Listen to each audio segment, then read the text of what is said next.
Good morning. I'm going to begin today with a poem called Phoenix.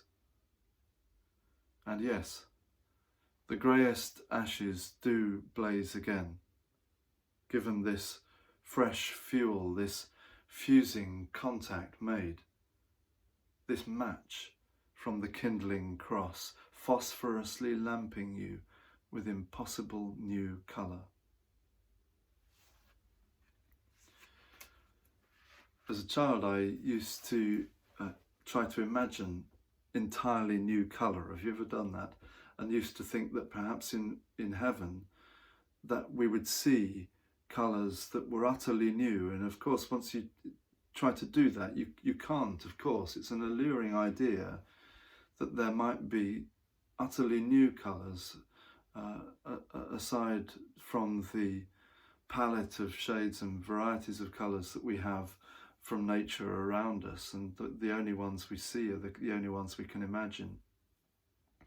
But I like the idea of there being new colours and with a new light, with a new quality of light. And I think at this time of year, with the coincidence of Easter and spring, we get a sense, a little clue of that. We see in the colours of nature, so vivid as they are, such true fresh colours, we get a little sketch of the heavenly things, as the Bible puts it.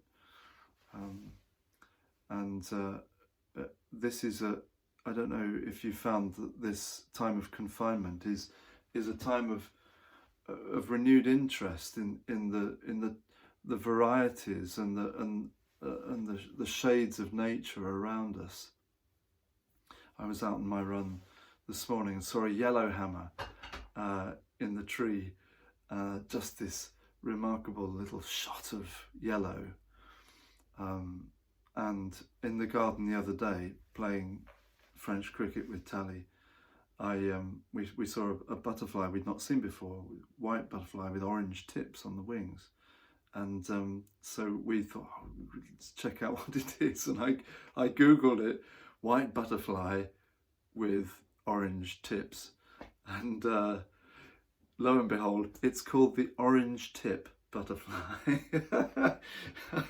And so naturally for the rest of the day we named everything around us by its literal description. The act of naming things, of course, is an interesting one, isn't it? In nature, it's described as almost the first thing that Adam does in the Garden of Eden is to name the animals. And as soon as you name something, of course, it sets up a relationship with yourself. It personalizes the world around you. But I do think we get a sense of a clue of our heavenly calling.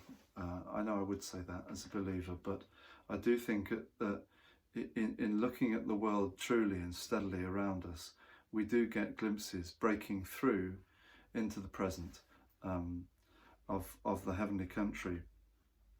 We were thinking a little while ago about Simone Weil, the French mystic and thinker, and she writes tellingly about this, I think, and just wanted to read a passage from her.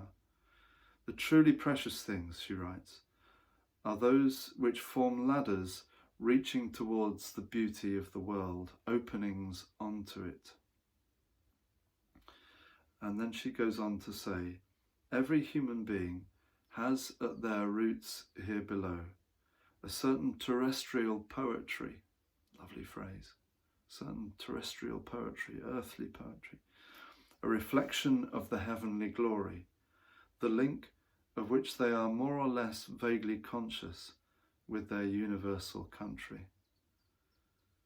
And she concludes by saying, affliction is the tearing up of these roots. And I love the way that she sees earth shot through with heaven.